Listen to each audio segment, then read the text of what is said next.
In our last class, we have seen the basic structure and the basics of Yagi-Uda antenna and the radiation pattern, advantages and disadvantages we have seen. The main components of Yagi-Uda antenna is active element or driving element. Okay, the supply, whatever the signal we want to transmit, that signal is given to this driving element. There are two parasitic or passive elements are there. They are reflector and directors. Okay, by this active element or the driving element, it is none other than the folded dipole antenna. It is a folded dipole antenna. There are two half-wave dipoles are arranged in a systematic way. Then it will form the folded dipole antenna. We'll discuss today this folded dipole antenna. This folded dipole antenna is mainly used in this Yagi-Uda type of antennas. It is used as a active element or driving element. Okay, we'll go through the slides one by one.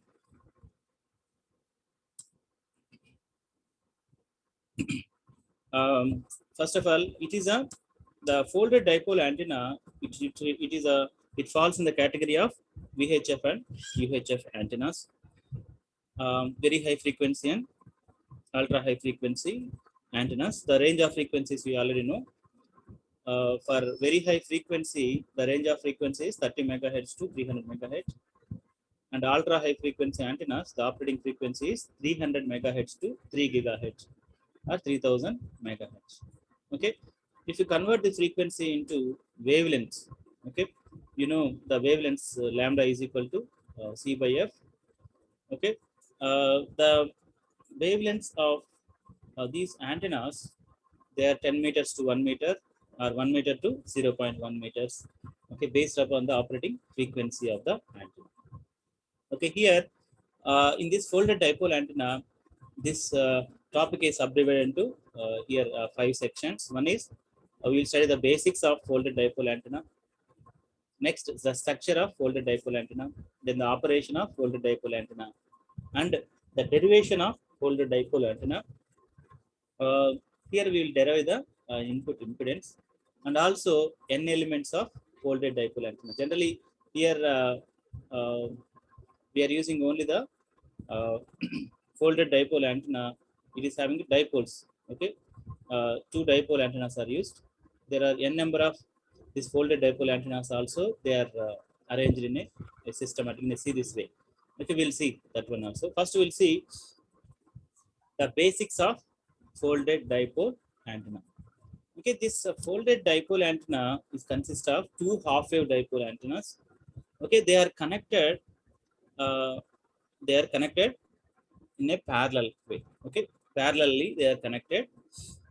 This is formed using a simple narrow wire loops. Okay, and the length of the dipole, it is a half-wave dipole. The length of the dipole is half-wave dipole. Half-wave means based on the frequency. Okay, we can able to find out this lambda. This is the lambda by 2 is the length of the dipole antenna, and the separation between these two half-wave dipoles, they are connected parallelly, right? The distance of separation between them is small d. Okay, because of this arrangement, okay, combining these two half-wave dipoles in a parallelly, okay, we are achieving the higher bandwidth. Okay, compared to the half-wave dipole antenna, this folded dipole antenna bandwidth is more. Okay, bandwidth is more means you can able to send more information. And also this folded dipole antenna compared to the half-wave dipole antenna, it has high input impedance. Okay, and this folded dipole antenna, it is also used for utilization of the transmission line. Okay, the transmission line, the input impedance is 300. It will up to 300 ohms. We can use this folded dipole antenna. Okay, if you see the structure of this folded dipole antenna, see here there is one black line is there. Okay, this forms one dipole antenna. This forms another dipole antenna. These two dipole antennas are they're connected in parallel. Okay, here if the current passing through this dipole, this folded dipole antenna, if it is I, okay, I by 2 is current is passing through one dipole, and another I by 2 is passed through the other dipole antenna. Here, the length of the dipole antenna L is equal to lambda by 2 here. Okay, here these A and B, these are the feed points. Okay, it is connect. Actually, this is the transmission line. We'll connect these feed points using this transmission line. Actually, this is the supply voltage or the source, whatever you are giving to this antenna. Okay, we'll give here. Okay, here I have this is the this light blue color line is there. This is the radiation pattern of folded dipole antenna. This is the radiation pattern of folded dipole antenna. While studying the Aguiwood antenna also, okay, we have seen the radiation pattern having only the driving element or active element. Okay, there also we are getting the radiation pattern more or similar like this. Okay, um, okay. Here the distance of separation between these two dipoles is d, and the length of the dipole is L is equal to lambda by 2. Okay. Now, this folded dipole antenna, it operates in two modes. Okay. It is generally whenever we are using, whenever we are giving supply to this folded dipole antenna, it behaves as a transmission line and antenna mode. Two modes it will operate. Okay, we'll discuss one by one. See here, in transmission line mode, the direction of current passing through these dipoles, see they are opposing to each other. Okay, this is in transmission mode. This is the transmission mode. The voltage whatever we are giving here is that is divided by 2, and here we'll get V by 2, and this is also V by 2. And the see, you can see here the direction of the current flow. Okay, in this dipole, okay, it is traveling upward, and another dipole, see here, the because of this polarity V by 2, the current is passing in this way. Okay, in folded dipole antenna in transmission model, okay, the currents that are in opposite direction in the dipole into dipoles. Similarly, because of the currents, they are traveling in a circular motion. Okay, see in a loop, okay, there is no chance of radiating the electromagnetic energy from this transmission line mode. Okay, because this current is passing like this. Okay, in antenna mode, this folded dipole antenna in antenna mode. Okay, here the voltage also divided into V by 2 in these two dipole antennas. Okay, the current that is passing in these dipole antennas in a same direction. Because of the current is passing in the same direction, okay, there is a chance of radiating the electromagnetic energy. Okay, see the current is coming this way, the current is coming this way, because okay, because of this there is a chance of emitting the electromagnetic radiation from this mode. Okay, so we'll discuss further in detail about this transmission line mode and antenna mode. Okay, in transmission line mode, the current direction is opposite in both dipoles. Okay, this is one dipole and this is another dipole. Okay, the current direction here it is going this way. See here the current is see in this dipole the current direction is like this. Okay, in this dipole the current direction is like this. Okay, the current direction is opposite in both the dipoles. Therefore, the electromagnetic fields, okay, when any current carrying conductor, it generates electromagnetic fields, you know. Okay, because of the current direction in both the dipoles are in opposite direction, these electromagnetic fields get cancelled. Therefore, therefore because of the cancellation of these electromagnetic fields, okay, it cannot able to radiate the electromagnetic energy into the space. Okay, that's why in transmission line mode, the folded dipole antenna cannot able to radiate the electromagnetic energy. Okay, see here in antenna mode, the current is in same direction. Okay, the current is traveling in the same direction, because the current is in same direction, the electromagnetic field generated by these two dipoles, they will be they will not cancel, and they will emit into the free space as a electromagnetic radiation. Okay, the current that is divided into these two dipoles, the I is divided into two halves, that is I by 2 and I by 2. Okay, this A indicates the antenna mode. The current divided into I by 2 and I by 2. And because of the current is traveling in the same direction, okay, this folded dipole antenna is tries to emit or radiates the electromagnetic radiation to the free space. Okay, here the length of these two dipoles are lambda by 2 only. The distance of separation between them is d. Okay, now the equivalent circuit diagram. The equivalent circuit diagram. If you want to find out the equation of input impedance, okay, that impedance matching should be there if you connect to the transmission line. Okay, the equation we will calculate by using the equivalent circuit diagram. Here the folded dipole antenna is having two half wave dipoles. This is one half wave dipole, this is another half wave dipole. Let us say I have written this distance of separation between them is small a, earlier small d. Please make this correction. Now the voltage V is divided into 2 by 2, V by 2 for each dipole antenna. Now the current direction is the same direction. Okay. Now we'll try to find out, we'll write the KVL equation for this. Okay. If you write the KVL equation, let us assume the individual impedance and mutual impedance. Okay, we'll consider it. Okay, let us say Z11 is the self impedance of the dipole. Let us say what is the self impedance of a dipole? We already know that is 73 ohms, right? We already we have calculated. Let us assume Z11 is the self impedance of a dipole 1. Okay, that is 73 ohms. Z12 is the mutual impedance between these two dipoles. Let us assume Z1, Z12. That is the mutual impedance between dipole 1 and dipole 2. Okay. If these two dipoles are made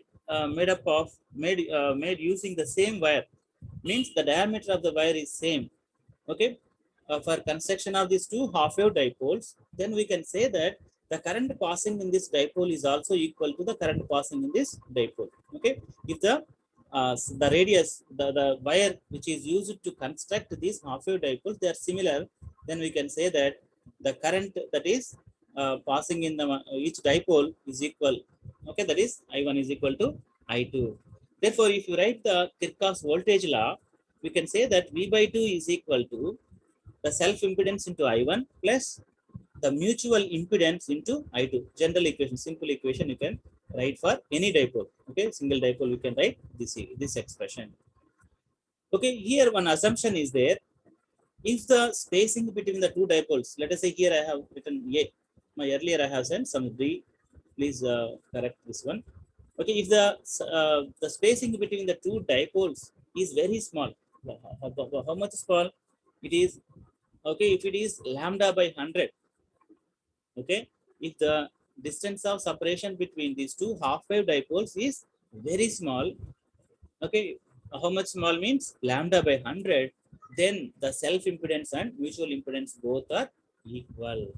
Okay, you have to understand this point. Okay, with the distance of separation between these two dipoles is very small, we can say that the self impedance and mutual impedance both are equal. Okay, substitute in this equation, Z11 is equal to Z12, can write V by 2 is equal to 2 times of Z11 into I1. Both I1 and I2 is also equal. Z11 is equal to Z12. They are also equal. Therefore, we will get V by 2 is equal to 2 times of Z11 into I1. Therefore, okay, V1 by I1 is called the impedance. Okay, This is the impedance of the dipole. Okay, this impedance is equal to 4 times of Z11. What is the Z11? Z11 is the self impedance of the dipole. Okay, the self impedance of the dipole is 73 ohms. Therefore, okay, therefore the input impedance of this dipole is equal to, okay, the input impedance of the dipole Z is equal to 292 ohms. Okay, in this way we can able to calculate the input impedance of the folded dipole antenna. Similarly, in some cases there are n number of half-wave dipoles. They are connected in a parallel way. Okay, suppose for example, if the folded dipole antenna is having three half-wave dipoles, then it is called a tripole. Okay, how the tripole looks like here?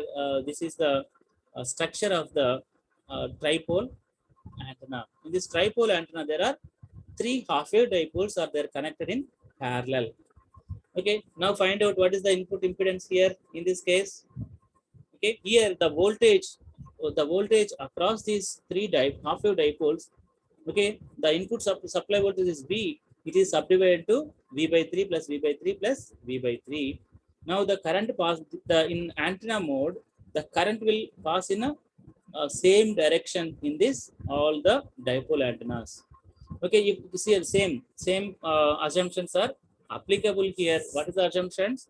If the three half-wave dipole antennas are constructed or made using the same wire, we can say that the current passing in these dipoles are equal. That is, I1 is equal to I2 is equal to I3. Similarly, if the distance of separation between these three dipoles, they are very close, means approximately that is equal to lambda by 100, then we can say that the self impedance and mutual impedances are all equal. Therefore we'll get the equation. What is the equation we'll get? See, now if you apply the KVL equation,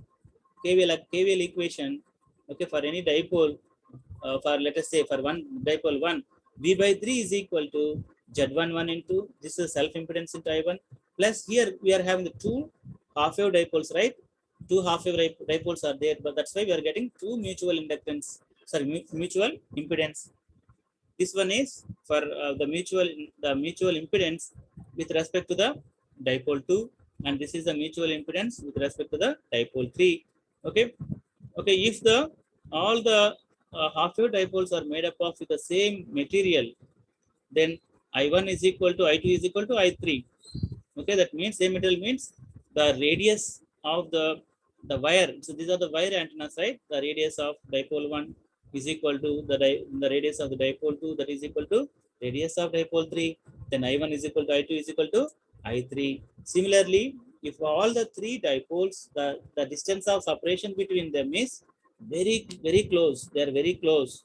Okay, then we can say that the self impedance and mutual impedances are equal. Therefore, Z11 is equal to Z12 is equal to Z13. Okay, if you substitute in this above equation, we'll get, what is the equation we'll get? We can simplify it, and I have not completed this one. Yes. Okay, what we will get? Here we'll get V by I is equal to 9 times of Z11. I have not written here. Okay. If you simplify this equation,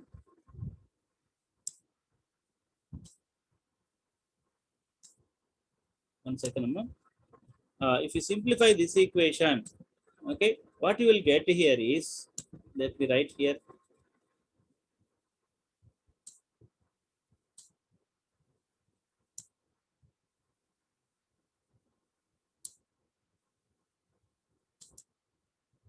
Okay, if you simplify this equation, what we'll get here is V by I. Okay, V by I. This I is equal to I1 is equal to I2 is equal to I3. That's why I was writing I is equal to V by I is equal to 9 times of Z11. We'll get 9 times of Z, 9 times of Z11. What is the 9 times of Z11? This is nothing but 9 times of, what is the Z11? Z11 is the self impedance of self impedance of each dipole 1, that is equal to, what is the value, 9 times of 73. 9 times of 73 comes around 657 ohms. 657 ohms. This is the input impedance of a tripole. This is the input impedance of the tripole. Okay, please verify this. Substitute values.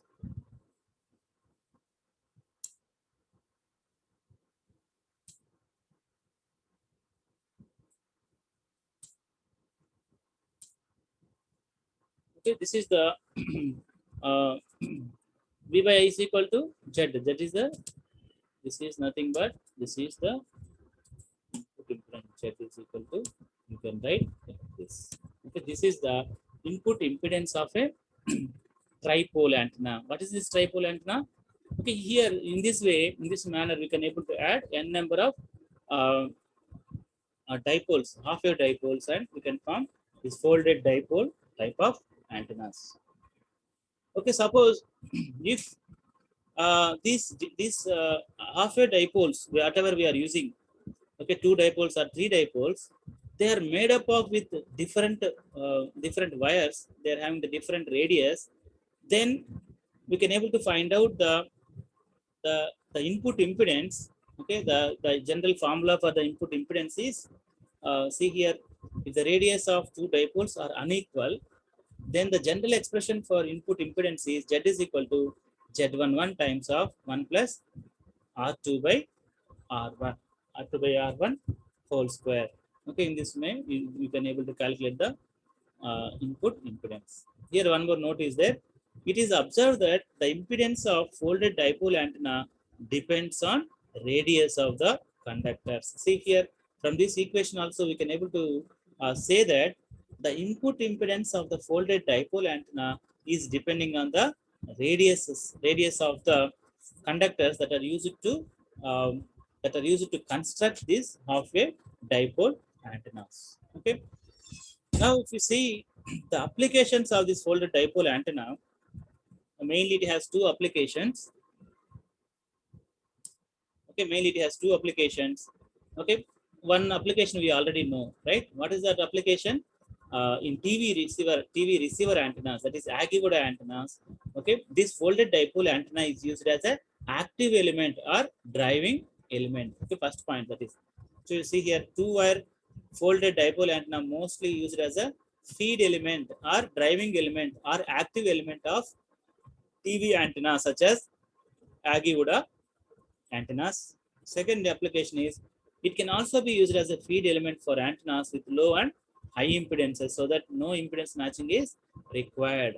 Okay, by using this folded dipole antenna, we can able to perfectly can match the impedance matching is available for operating the antennas at high frequencies and low frequency. These are the two important applications of this folded dipole antenna. Okay, we have left with some more time. Okay, that's why how much time is left? Okay, we have left 13 minutes of it. Next, just I will give you the brief introduction to our next antenna. What is the next antenna? In this third unit, okay, VHF and UHF antennas. Okay, mainly we are discussing about the three antennas. What are the three antennas? Yagi-Uda antenna. Another one is folded dipole antenna, and third one is the helical antenna. Okay, I will give the a brief discussion, introduction about this helical antenna, and time permits will go further also. Okay, now I will start the helical antenna. Okay, give me a second.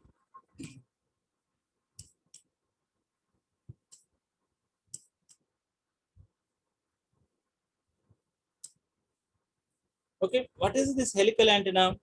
Okay, in introduction, whenever we are discussing introduction in the first unit, there also we have mentioned about this helical antenna. What is the helical antenna? Helical antenna is a wire antenna. Okay. Uh, in wire antenna, it is a wire antenna. A single wire conductor wire is used to form a helix. Okay. The antenna is in the shape of a helix. The conductor, it forms the helix. It has some number of turns are there. Okay. This helical antenna is also having wonderful applications in space wave communication or satellite communication. Okay. Ionospheric, it will penetrate to the ionosphere also. We'll discuss that is space wave communication. Okay. We'll discuss in this helical antenna. Okay. The helical antenna, the concept, okay, that was introduced by a professor called John D. Cross. Okay. Um, Antenna wave propagation. He is a well-known author, John D. Cross. Okay, we have so many textbooks also there. Okay, for antennas and wave propagation, you can find in our library also. Okay, he proposed this helical antenna. Okay, this is the structure of the helical antenna. See here it is having a inner conductor. Actually, this is the inner conductor. Okay, this conductor is turned in a way that, okay, it formed a helix. Okay, helix means it has a number of turns are there. It's like a spring kind of structure. Okay, here this is at this end. It is connected to coaxial cable. Okay, here this is the feed wire. Actually, will be the feeding or will get the input signal here. Okay, this is the coaxial cable and this is the ground plane. Okay, here capital D is the diameter of the each turn, which it forms as a turns, right?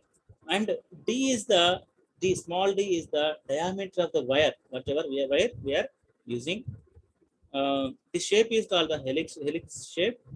Okay, there is a separation between these uh, two turns, right? S is the separation between these two turns. Okay, this is the structure of the helical antenna. Okay, this helical antenna also operated in two modes. Okay, we'll discuss the two modes are normal mode and axial mode. We'll go one by one. See what I have written here is helical antenna is a basic, simple broadband VHF and UHF antenna that provides circular polarization. Here, what is the polarization? The orientation of the electric field with respect to the direction of the propagation of the electromagnetic wave is called the polarization. Okay, in this helical antenna, okay, the electromagnetic wave, the electric field is circularly polarized. What do you mean by that?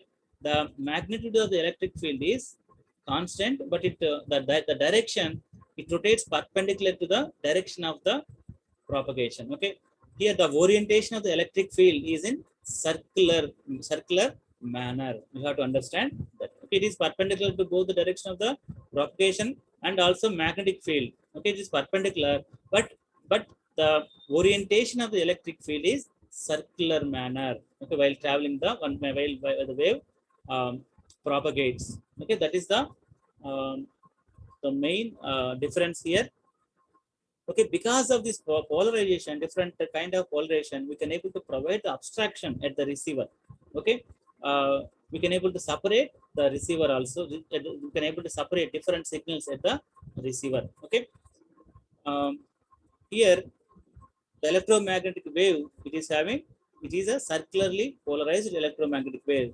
Whenever we are saying about the polarization, that polarization means with respect to the electric field only. We'll say the orientation of the electric field is circular in the direction of propagating the wave. Okay, um, this helical antenna can be operated in two modes. One is normal mode and other one is axial mode. Okay, this normal mode is also called as a broadside array mode. The axial mode is called as a end-fire array mode. Okay, broadside array means we can say that the radiation is maximum perpendicular to the axis of the array, right? Here also, this this helical antenna it is having an axis, right? This is the axis of the helix or helical antenna. Okay, in normal mode, the maximum radiation is perpendicular to the uh, axis of the helix. Okay, similarly, in axial mode, the maximum radiation is along the plane of this, along this axis of this helix. Okay, that's why we can say this normal mode is called a broadside array mode, and axial mode is called a end fire array mode. Okay, we'll discuss these things in our next class. Okay, uh, we'll see the radiation pattern, how it looks like. Okay, how to find out um, the radiation pattern. Here, an axial ratio is also there. Okay, we'll discuss. This is the radiation pattern of uh, the helical antenna in normal mode. Okay. Similarly, if you can see the axial mode, the radiation pattern is like this. We'll discuss one by one, and also we'll see the applications of this helical antenna in our next class.